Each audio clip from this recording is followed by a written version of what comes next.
When you heard the name of my company, you were probably so surprised that you were unable to speak. I organized this reunion in order to hold this man accountable. Joe was the leader of the group who teased and harassed me throughout middle school.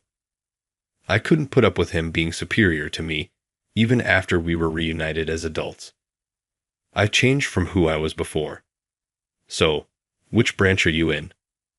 Branch? What do you mean? Obviously, I'm in the U.S. branch because I'm American. So you're not at headquarters then? Are you boasting that you work in a branch office? Joe hesitated for a second at my answer. What? Where do you work then? I flashed my teeth and smirked at him. This marks the start of my major return. I'm Ken Carter, and I'm 32 years old. My classmates and I used to study together at Lincoln Middle School. It has been 17 years since I graduated at the age of 15. I now reside abroad, but I visited my hometown for the first time in a long time. Since you need a car to get anywhere in this area, I drove quickly through the streets I knew well, returning to the spots where I used to hang out. The roads were smooth and pleasant to drive on because they were well paved. A big edifice appeared as I swung the driving wheel and turned a bend. The words Lincoln Middle School shone prominently next to the great entrance. I parked in the lot reserved for guests and teachers. I went outside, past the gym, and went into the school building where I used to study. Since I had been here, everything had changed. The grounds were kept up well, and the school had a comprehensive renovation. I could hear students excitedly rehearsing for their sports teams when the sun was still high in the sky. I questioned whether they were having fun in middle school. I visited my former homeroom teacher, Sam Harrison, who is currently the senior year head teacher, in the faculty room after perusing the classrooms. Several teachers were occupied at their workstations, despite the fact that it was a Friday afternoon. It must be difficult. I felt a little sorry for them. Sam smiled and got to his feet as soon as he spotted me.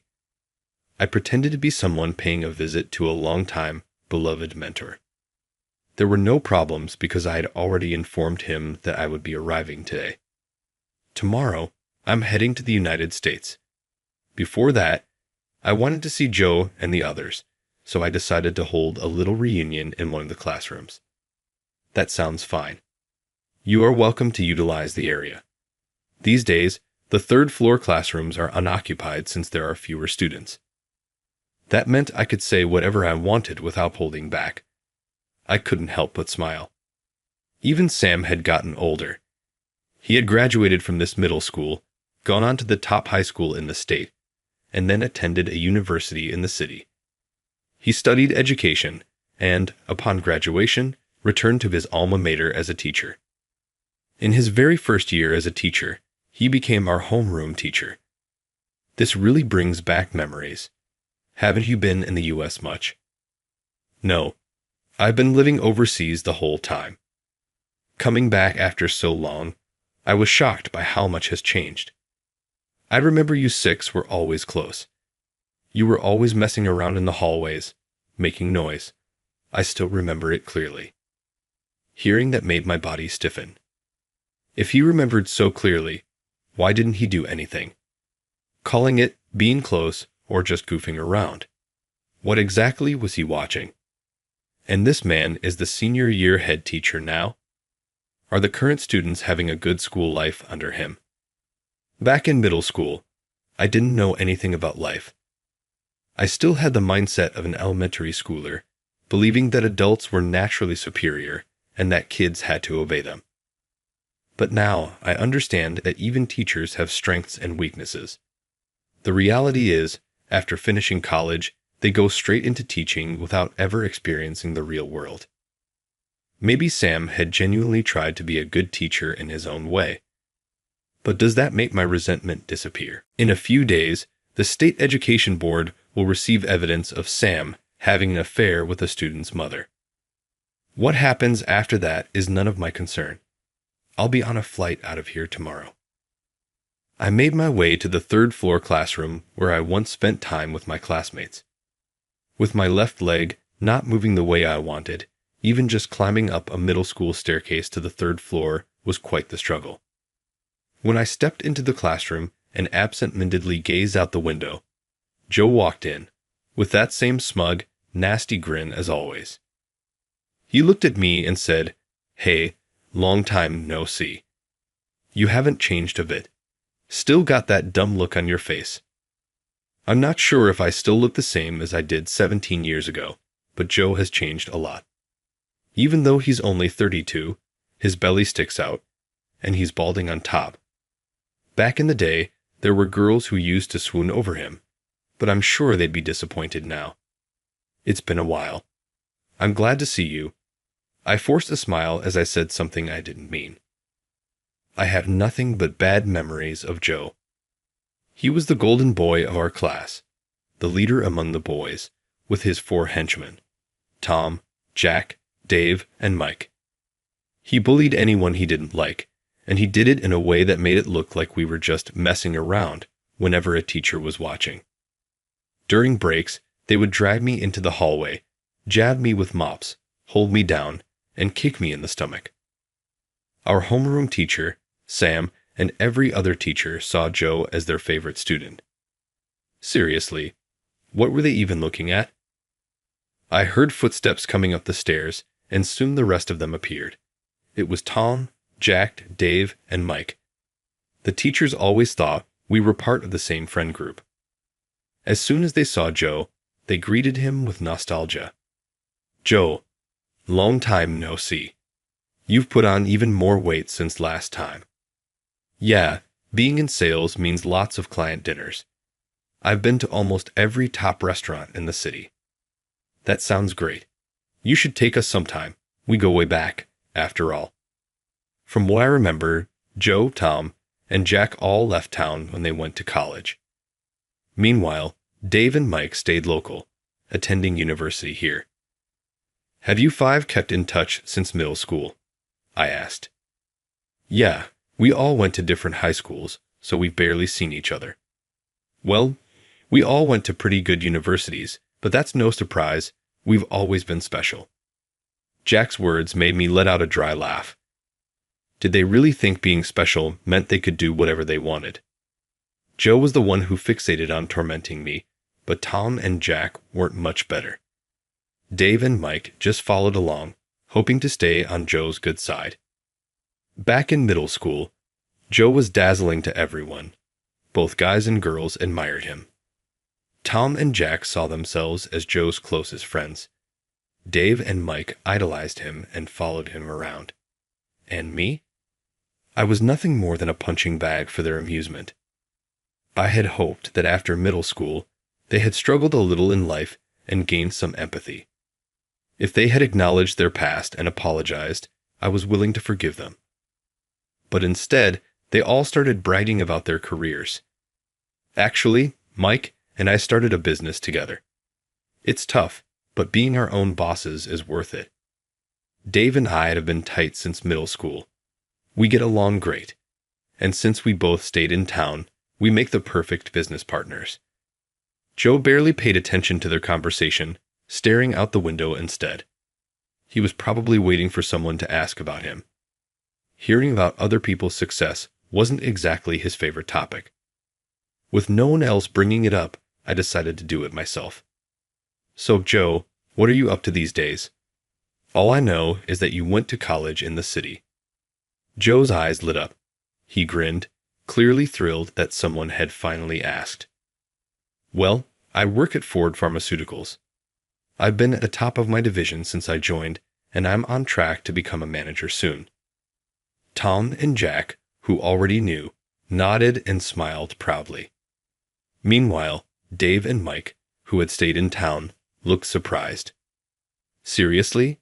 That's amazing. I just read that the company's French headquarters has started full-scale research on a potential cancer cure. It's all over the news. Joe, you're working for an incredible company." Joe nodded smugly at their praise. Then he looked at me, who didn't respond to anything. "You must be shocked hearing my company name, huh? So stunned you can't even speak. The whole reason I planned this reunion was to knock him down a peg. Back in middle school, Joe led the charge in tormenting me. Even now, as adults, he still looks down on me, and I refuse to tolerate it any longer. I am not the same person I was back then. So, which branch are you at? I asked. What do you mean?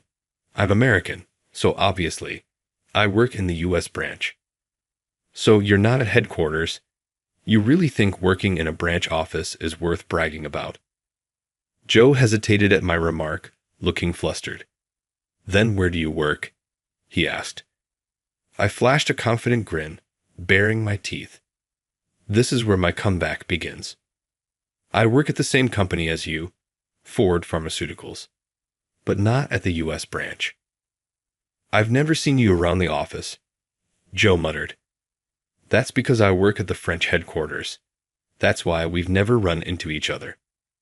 Joe and the others were completely stunned when they heard I worked at the headquarters of a world-famous multinational corporation. If they found out I was actually on the executive board, their jaws might just hit the floor. Enjoying the moment, I took my time looking at each of their dumbfounded faces. This was exactly why I had invited them back to our old school. I wanted to see these clueless expressions up close. Tom, who was the closest to Joe, finally spoke up. Hey, why are we even here right now? Joe, you sent me an email about a great investment opportunity, saying we should meet up since we'd all be back home for the holidays. Same here. I live near the city, so I figured this was a rare chance to catch up with everyone. And from what I heard, Joe's been making a fortune off investments and living the high life. What? I never sent any emails. Joe snapped. I got a message from Dave saying he and Mike started a business and made a killing in investments. That's why I came, Tom added. Dave and Mike both shouted at the same time. Same here. The five of them exchanged wary glances, suspicion growing on their faces. Being summoned back to their old high school by an email none of them actually sent. It was only natural that they'd be confused. I smirked, amused by their reactions. Well, of course. That's because I was the one who sent those emails. You used my name to trick them into coming here. So it wasn't Dave who called me. It was you. Joe asked, his voice sharp. That's right. I figured investment would be the perfect bait for you. And I also happen to know each of you has your own little problems right now. None of them could understand why I had gathered them here in this classroom. But for me, this was the only place where I could settle things once and for all. Back in middle school, I suffered endlessly under their bullying and harassment. The only thing that kept me going was the thought that once I graduated, I could finally escape from them. But just before graduation, during one of their so-called wrestling matches, they injured my spine. The left side of my body was paralyzed, and I could barely leave my house. I couldn't even attend my own graduation. It was one of the lowest points of my life. I had to take a year off from the high school I was supposed to attend, spending that time seeing doctor after doctor. Eventually, a doctor in New York recommended treatment abroad, so my parents and I moved to France. I endured 3 major surgeries and managed to regain my ability to walk, though some paralysis remained in my left leg. While still in the hospital, I transferred to a local high school in France and continued my studies there. Technically, I should have graduated a year later than my peers, but I took advantage of an accelerated program and ended up in the workforce at the same time as everyone else. I landed a job at one of the world's top pharmaceutical companies, Ford Pharmaceuticals, and quickly built a strong track record. Having spent so much time in hospitals, I deeply understood both the doctor's desire to heal and the patient's desperate hopes for a cure. I worked with that perspective every day, and eventually, Adam Ford, the CEO himself, took notice of me. Adam had a habit of giving what seemed like impossible assignments, but I always found a way to accomplish them. At one point, I even traveled to African nations where medicine was hard to come by, working alongside volunteers and makeshift clinics. All my efforts paid off, and last year, I was finally promoted to the executive board. Then, By pure chance, I discovered that Joe, my old tormentor, was working at the U.S. branch. For a moment, I wondered if he had changed, but when I spoke to people at the American office, I found out he was still the same, bullying those who were weaker than him. When I heard that, my anger boiled over. From that moment on, I swore I would make him pay. I contacted the U.S. branch director and got my hands on Joe's company profile. His company email address was listed there, so I used it to carry out my plan. I also started looking into what had happened to Joe after high school. He had gone on to a state high school known for its strong sports program, where he lived his best life playing soccer. While I was suffering in a hospital, he was busy chasing a ball, even making it to the national tournament in his senior year. He got a sports scholarship to a private university in New York, but life didn't go as smoothly as he expected. Even though he played soccer for all 4 years, he never made the starting lineup once. His grades weren't great either, but an older teammate who took a liking to him secretly helped him get through. When he landed a job at Ford Pharmaceuticals, his parents acted like they had won the lottery. To be fair, in terms of making them happy, he was a model son. If he had just focused on his job, he probably would have climbed the corporate ladder and continued making his parents proud. But then came a problem. He got caught up in the recent investment craze and poured a huge amount of money into it. That was his weak spot. That's why I set up this whole investment scheme to lure him here. While tracking Joe, I also dug into what the other 4 were up to. Tom had gone to the same high school as Joe, but wanted to move to the city, so he attended a private university in New York. His family ran a large liquor store back home, and his parents had hoped he would take over the business. But Tom had completely adapted to city life and never returned home, instead landing a job at a major trading company. Up to this point, Tom's life had been going smoothly, but in his 3rd year at the company, he faced a major setback. His biggest workplace rival married the boss's daughter. From that point on, his rival kept getting promotions and is now at the head of the sales department at the corporate headquarters. On the other hand, while Tom was part of the flashy sales department, I heard he was constantly brushed aside by his rival and struggling in his daily work. Jack, who was especially close to Joe and Tom, had hit a roadblock when applying to high school. He had studied hard to get into the same school as the 2 of them, but on the day of the interview, he came down with a terrible cold and failed. In the end, he attended a private backup school and spent relatively fulfilling years there. As one of Joe's devoted followers, Jack was determined to follow the same path. He took a year off to reapply and finally got into the same university and department as Joe. However, Joe didn't see the friendship the same way Jack did. Since Jack was now a year behind, they barely took any classes together. Even when Jack went to support Joe at soccer games, Joe rarely played. Over time, Joe started avoiding Jack, and their friendship faded. Back in middle school, Jack believed that he, Joe, and Tom shared a special bond, but Joe never thought of Jack as that important. When Jack received an email from Joe this time, he was probably overjoyed. When I sent the message, he even replied with a long email full of gratitude. I was actually looking forward to seeing his reaction once he realized the truth. Now that I was watching it unfold, Jack looked more than just disappointed. He was genuinely in shock. Serves him right. Tracking what happened to Dave and Mike was even easier. Neither of them had ever left town. Unlike Joe and the others who moved to the city, these 2 had lived completely different lives. Mike's family owned an auto repair shop. Born as the son of the owner, he grew up without any real struggles.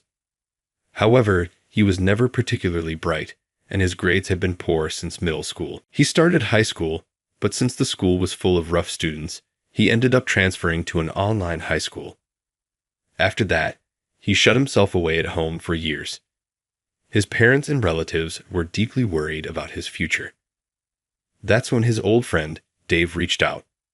He proposed that they pool their money together and start a business. More than Mike himself, it was his parents who jumped at the idea, funding the venture. Finally, there was Dave. His story was even more unique.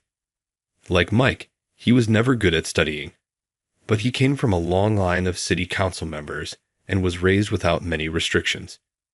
He got into a decent high school, and out of the 5 of them, was the only one to attend a university in Spain. But it was more of a language study program, and it didn't give him much of an advantage when it came to finding a job. He landed a position at a well-known construction company, but quit after 3 years and drifted aimlessly for a while. Eventually, he was inspired by a college friend who had started a company and decided to do the same. He borrowed some money from his parents and pitched the idea to his old middle school buddy, Mike, who came from a wealthy family. Mike's parents, already anxious about their son's future, were even more enthusiastic about the idea than he was. That's how their company came to be. But from what I heard from people in the industry, they were barely staying afloat. That's why I used Joe's name to send them an email, pretending to offer an investment to support their business. Completely falling for it, Dave and Mike showed up at this reunion full of excitement. In the end, out of all of us, I was the one who had risen the highest. Compared to me, the rest of them were nothing but losers. I held back a laugh and calmly spoke. "Sounds like life hasn't been too kind to you guys, Joe. Sorry to say, but I have no intention of investing in your plans. And I'm not going to fund Mike and Dave's company either. You can go ahead and fail on your own." "So you knew we were all struggling and called us here anyway? You just wanted to rub it in our faces."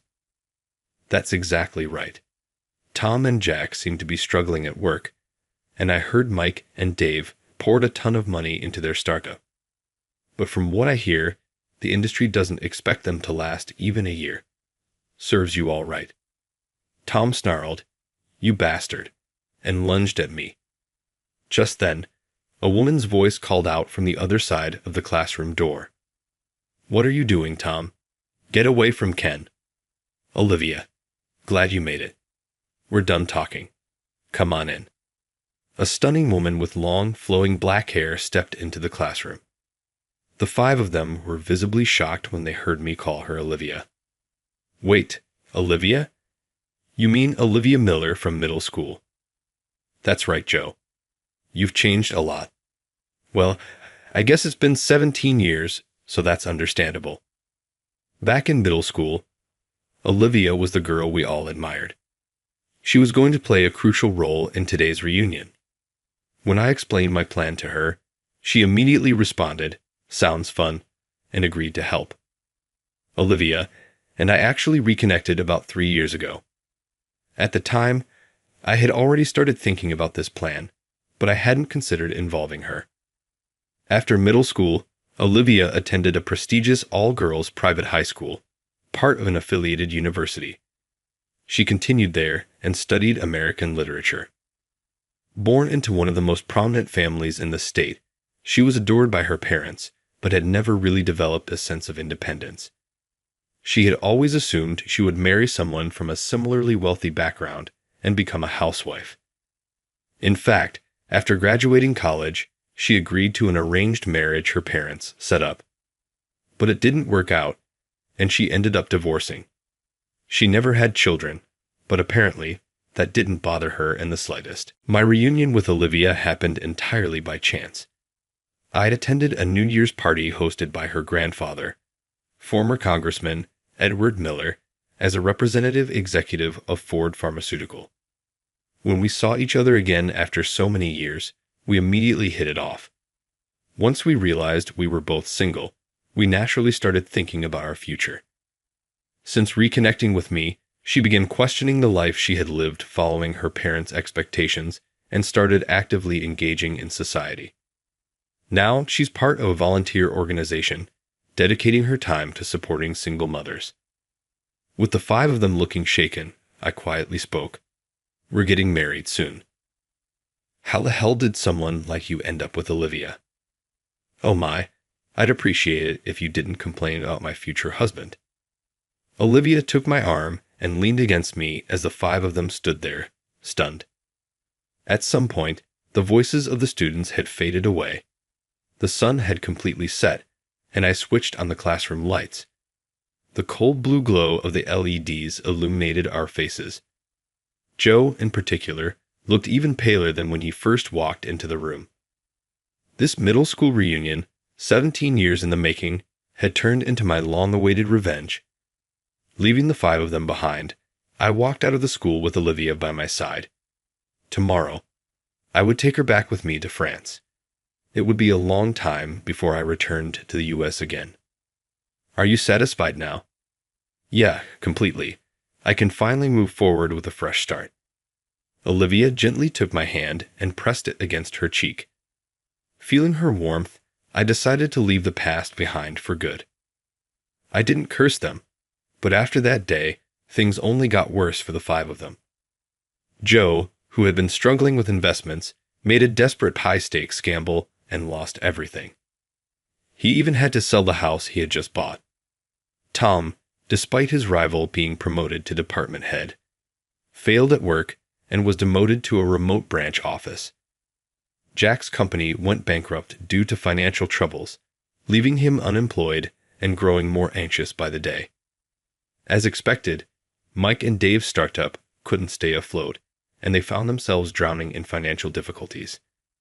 And just like that, my long battle with Joe and his gang ended in complete victory. I returned to France with Olivia, and we started a new life in a luxury apartment in Paris. Olivia, who had been accustomed to luxury, had recently started finding joy in being frugal. On weekends, she made sandwiches, and we went to the park together. We never had any financial worries, but with the cost of living in Paris rising rapidly, it was nice to see our savings grow. If we had children in the future, we would be able to provide them with the best education. Today marked the 5th anniversary of my reunion with Olivia. While she hummed a tune, making sandwiches in the kitchen, I secretly picked up my phone and made a reservation at a high-end restaurant with a view of the Eiffel Tower.